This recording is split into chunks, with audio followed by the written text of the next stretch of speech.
Hi there, welcome to the Upcycle Design Lab. If you're new here, my name's Cindy and I craft using recycled and repurposed materials to give you ideas on ways to make and create more economically and ecologically. And today I have another installment of my crazy trash fashion wedding dress project that I'm working on for a trash fashion show. Just in case you haven't seen it before, I've made the top out of chip bag fabric with some aluminum can sequins. The underskirt is also made out of a different type of chip bag fabric. And then I made the overskirt from aluminum cans. If you voted in my beads or no beads poll, I'm still trying to figure out whether I want to put beads on the bottom of the overskirt. I have a couple of other ideas, so I may have another poll for you shortly, but just know that I have kind of put that on hold for now. And today I'm going to show you my latest piece that I'm working on. I still have quite a bit to do on it, but I'm making a wedding dress train out of the bottoms of the aluminum cans.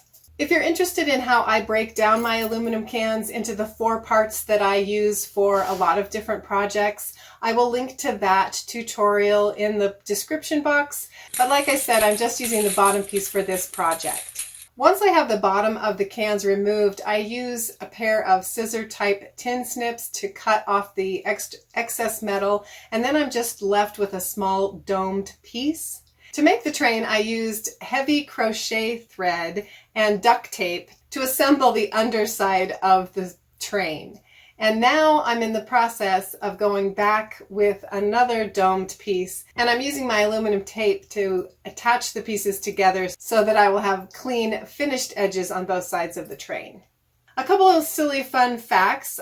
It's not finished yet, of course, but I did weigh it when I had the underside pieces all attached, and it weighed about 3 pounds. So I'm thinking that it will be about 6 pounds when it's completely finished. I did leave the ends open in case I wanted to make it a little bit longer, but I'm not sure I'll have the nerve to do that because it is getting a little bit heavy already. And I need to finish the waistband and figure out how it's going to attach to the dress. So I still have a lot of work to do, but you can kind of see what it's going to look like when it's finished. Thanks so much for tuning in for this quick update on my trash fashion wedding dress. If you would like to see more of this content, be sure to give this video a like. Also, if you haven't joined my YouTube family, I'd love to have you click that subscribe button and join me every week here in the lab for my next crazy project. If you're interested in some of the techniques that I use when I'm working with aluminum cans, or if you'd like more aluminum can project ideas, click one of the playlists below. Thanks so much for watching. I hope to see you back here soon in the lab for my next experiment.